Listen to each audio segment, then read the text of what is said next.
ஈர்ப்பு விதி, பிரபஞ்ச விதி, law of attraction, secret techniques, இந்த மாதிரி எல்லாத்தையுமே நம்ம யூஸ் பண்ணியும் பிரபஞ்சம் நம்ம கேட்டதை தரவே மாட்டுதே அப்படிங்கிற எண்ணம் எனக்குமே இருந்துச்சு. நமக்கு பிடிச்ச விஷயம், நமக்கு சந்தோஷமா இருக்கிற விஷயம், அது கிடைச்சா நம்மளோட லைஃப் நல்லா இருக்கும்னு தெரியிற விஷயங்களை மட்டும்தான் உடனே பிரபஞ்சம் தரும். நமக்கு நல்லது இல்லாததை அது தர்றதில்ல. அதுக்கு என்னோட ஸ்டோரியையே ஒரு உதாரணமா சொல்லலாம். நான் உங்க மானுஷா.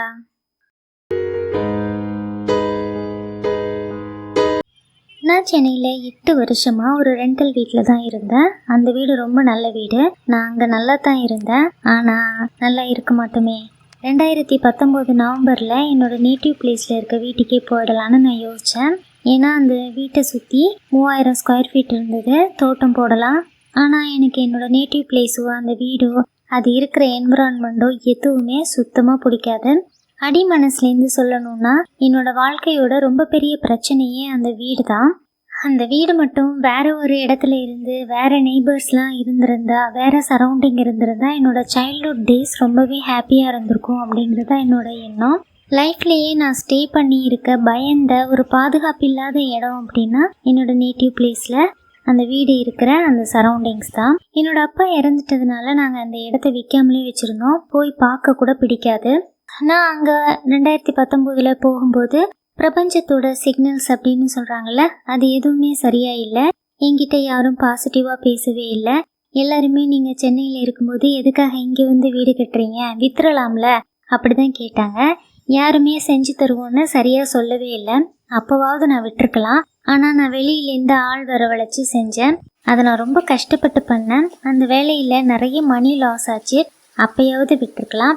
அவங்க எனக்கு சரியாக செஞ்சு தரலை. அதுக்கப்புறம் லாக்டவுன் வந்துடுச்சு. நான் கொடுத்துருந்த பணமும் போயிடுச்சு. கோல்டு ரேட்லாம் கம்மியாக இருந்ததால் நகைகளும் போயிடுச்சு. என்னால் அந்த இடத்த விட்டு உடனே மூவ் பண்ணவும் முடியல. வேலையெல்லாம் பாதியில் நின்றுச்சு. அந்த அளவுக்கு அந்த 3 வருஷம் ரொம்ப கொடூரமாக இருந்துச்சு.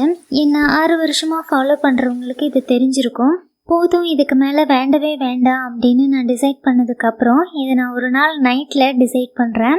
மறுநாள் மார்னிங் என்னால் இங்கே இருக்க முடியாது, நான் இந்த வீட்டை விற்க போகிறேன், இனிமேல் இங்கே வரவே மாட்டேன் அப்படின்னு அம்மா கிட்ட சொல்கிறேன்.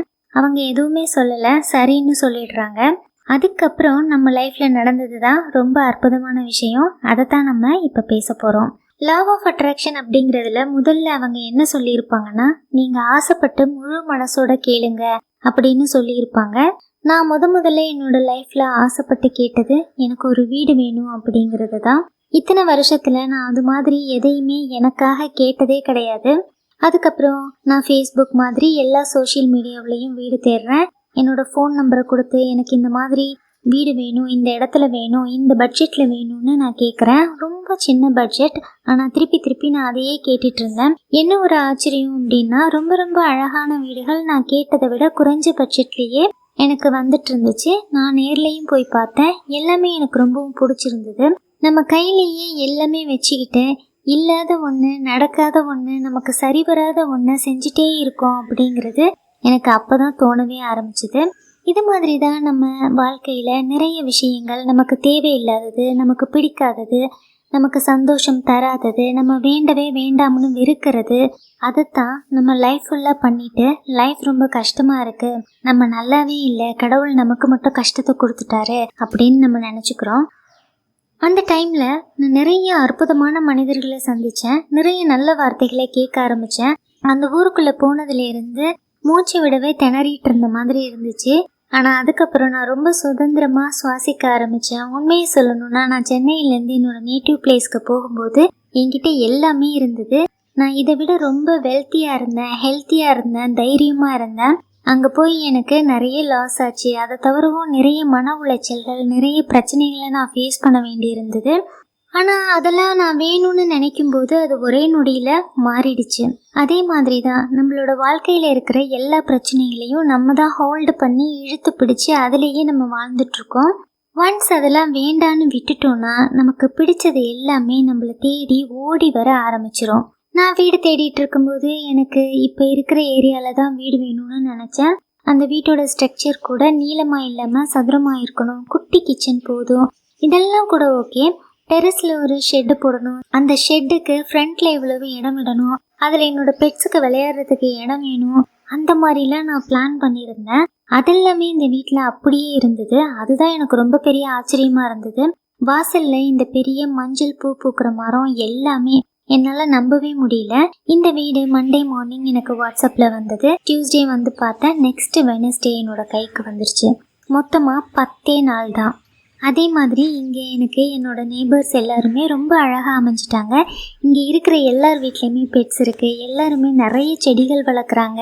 அவங்கக்கிட்ட இருந்து நமக்கு அவங்களோட பிளான்ஸ் எல்லாம் வெட்டும்போது கட்டிங்ஸ் எல்லாம் கூட கொடுக்குறாங்க. இந்த மாதிரி ஒரே தாட்ஸ் இருக்கிறவங்க நமக்கு அமைஞ்சிட்டாங்க. நான் இந்த வீடு ரெஜிஸ்டர் பண்ணி வாங்கும்போது இந்த வீட்டோட ஓனர் என்கிட்ட சாவி தரும்போது சொந்த மகளுக்கோ தங்கச்சிக்கோ தர மாதிரி ரொம்ப சந்தோஷமா தந்தாரு. அதுவே எனக்கு ரொம்ப திருப்தியா இருந்துச்சு. நான் இங்க வந்ததுக்கு அப்புறம் தேவைப்படுற எல்லா ஃபோன் நம்பரும் எனக்கு கொடுத்துட்டாங்க. இந்த இடத்த பத்தி எல்லா டீட்டெயில்ஸும் சொல்லியிருந்தாங்க. நீங்க வரும்போது எனக்கு எல்லாமே தெரிஞ்சிருந்துச்சு. இது எனக்கு ஒரு புது இடம் மாதிரியே தோணலை. அந்த அளவு அவங்க என்கிட்ட கைண்டா நடந்துக்கிட்டாங்க.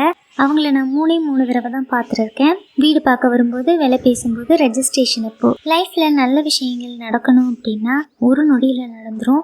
அதுக்கு தேவை நம்மளுடைய மனசுல இருக்கிற எண்ணங்கள்ல மாற்றங்கள், அவ்வளவுதான். பிரபஞ்சம் எப்போதுமே எல்லாருக்குமே என்ன தேவையோ அதெல்லாம் வச்சுக்கிட்டு நமக்கு கொடுக்கறதுக்கு தயாரா இருக்கு. நம்ம தான் வாங்கிக்கிறதுக்கு தயாரா இல்லை. உங்களுக்கு பிடிச்சதெல்லாம் வேணும்னா உங்ககிட்ட பிடிக்காததெல்லாம் உடனே விட்டுருங்க. பிடிச்சதை இம்மீடியட்டா கேளுங்க.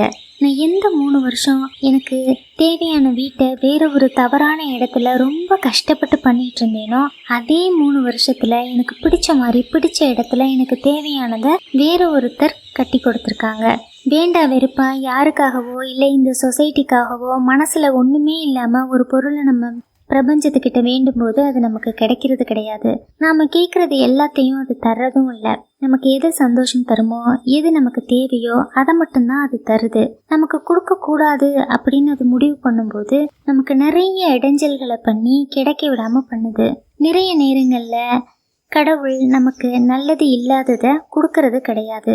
அதனால கடவுள்கிட்ட கோச்சிக்காதீங்க. அவர்கிட்ட ஃபோர்ஸ் பண்ணி எதையும் கேட்காதீங்க.